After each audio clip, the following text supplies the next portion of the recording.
नमस्कार, मैं हूं राजेश निषाद। आप देखना शुरू कर चुके हैं निषाद ज्योति न्यूज़ की ताज़ा खबर। आज हम आपको लेकर चलेंगे बिहार में, जहां पर सीटों के बंटवारे को लेकर के एनडीए और इंडिया में जो है कि वो लगभग सभी सीटें फाइनल हो चुकी हैं। एनडीए की सभी सीटें फाइनल हो चुकी हैं, उनका हर सीट पर जो है कि हिसाब किताब क्लियर हो चुका है।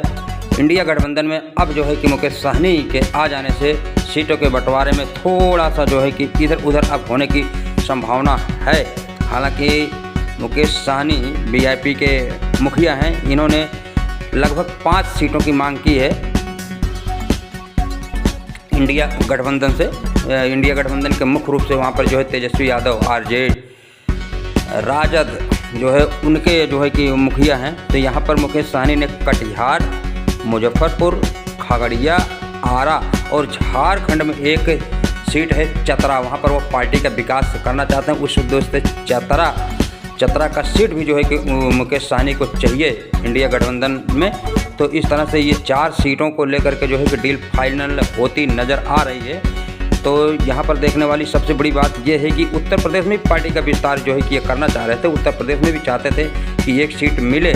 हालांकि अब वो सीट मिलेगी कि नहीं मिलेगी, अभी संभावना को पूरी तरह से खारिज नहीं किया जा सकता। ये सीट, एक सीट हो सकती है कि उनको उत्तर प्रदेश में भी मिल जाए। अगर एक सीट उत्तर प्रदेश में मिलती है तो हो सकता है कि बिहार में एक आध सीट कहीं से कम होगी, जहां पर मुकेश सहनी को भी समझौता करना पड़ेगा, क्योंकि एनडीए गठबंधन में पूरी तरह से रास्ते उनके लिए बंद हो चुके हैं। हालांकि जहां पर 80% जो है कि एनडीए गठबंधन में उनकी डील पक्की थी, लेकिन निषाद आरक्षण एक अलग मुद्दा था उनका, जिस पर बात नहीं बन पाई। मुकेश सहनी चाहते थे कि भारतीय जनता पार्टी जो है कि वो मीडिया के सामने आकर के निषाद आरक्षण देने की बात कहे तो समझौता किया जा सकता है, लेकिन ये बात नहीं बन सकी।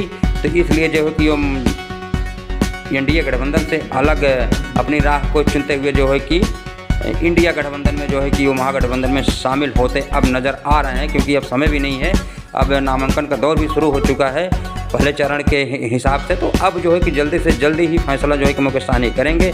और यहाँ पर लालू प्रसाद यादव ने जो है कि पहल की है, तो ये माना जा रहा है कि 4 से 5 सीटों पर जो है कि मुकेश सहनी को जो है कि समझौता के लिए तैयार कर लिया जाएगा।